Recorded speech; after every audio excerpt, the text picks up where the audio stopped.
Hey, what's up? Spencer here with the Grand Mesa Lodge. And for anybody who doesn't follow me on Facebook, I have a lodge in Western Colorado. It's called the Grand Mesa Lodge. And I'm here with Alex with Artic Cat. For a lot of people that may not know, Artic Cat comes up to the lodge. They ride here usually late winter. Yeah, we try to be here late winter, early winter if we can. Been testing here for like 20 years at the Grand Mesa Lodge and on the Grand Mesa. So that's awesome. Every one of our packages get tested here at your lodge. Alex has a terrible job. He's an engineer. He and his engineer team, they work on stuff and then they have to go out and test their products. Yeah, so we calibrate all of our engines up here, try to make them run as best we can at 10,000 feet plus, and just go out and collect data. And so is that why you test here? Yeah. Like one of the big reasons is that? We test here for the elevation, your nice lodge, it just works well in our favor. So yeah. So the Grand Mesa, for anybody that may not be familiar with the Grand Mesa Lodge, it's kind of interesting because the Grand Mesa is we call it a flat top mountain, and if you look at it on a topography map, it is super flat at 10,000 feet. So it's really high.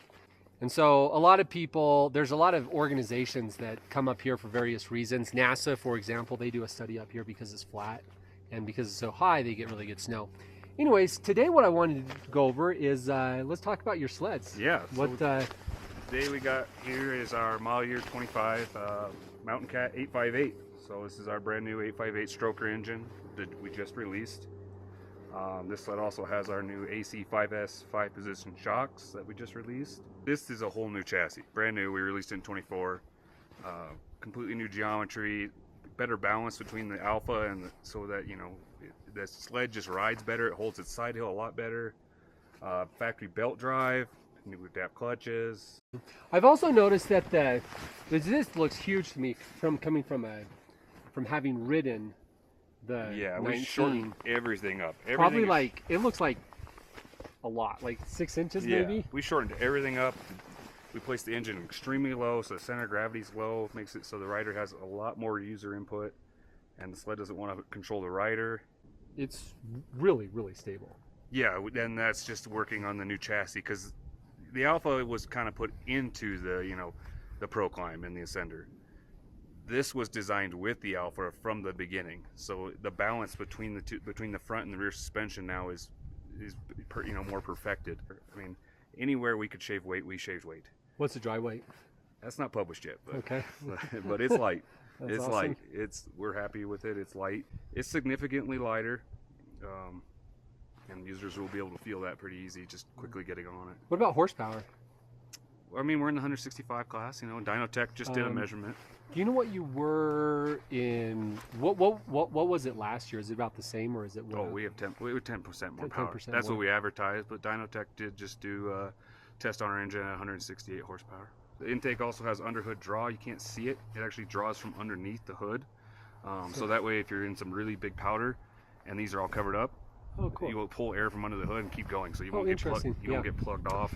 Because if you get snow on here, it can definitely. I mean, so that's anybody that's rode sleds. That's new with the Catalyst chassis. And you can see here our engineering case that we have all of our measurement equipment in. Oh, cool. So this is. And that uses our new attach system. So it's a new mounting system for accessories that you can just slide it. So this part right here is stock, right? Yeah, that's a bracket that we have, cool. And then you just slide it on, and we'll have all sorts of options. So we have quite a few options already for that, with bags and gas cans in the future. Cool. Right on. You mind if I take it for a spin? Be my guess. Cool. Alrighty. Gonna take the 850 out for a spin. See how she does. Oh yeah.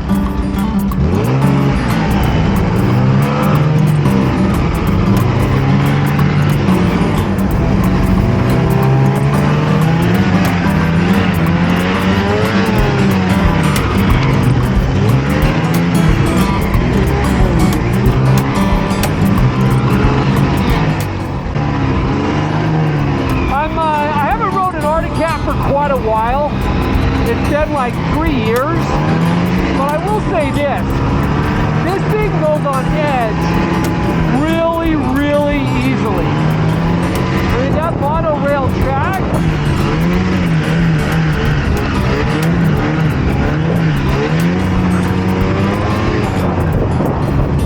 and one of the issues that I had before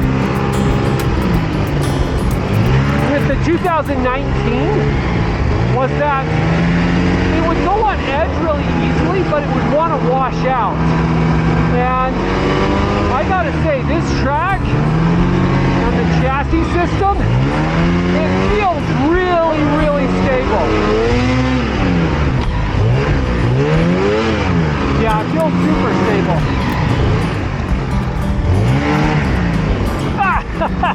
Okay, that right there, that doesn't have anything to do with the sled. That just has to do with the fact that the controls are not really set up for me. The brake's a little bit too high for my hand, and the handlebars are in a slightly different position.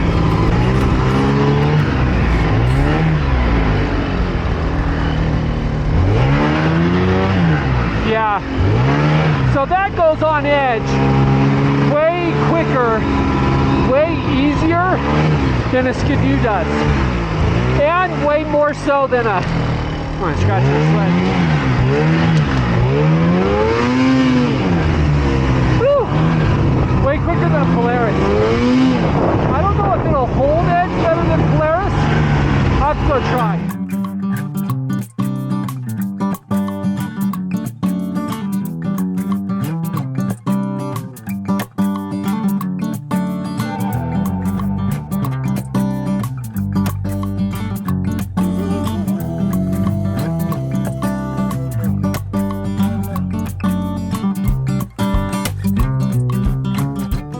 Now this sled just goes on edge really easily, but it's really stable once it is on edge. I like it.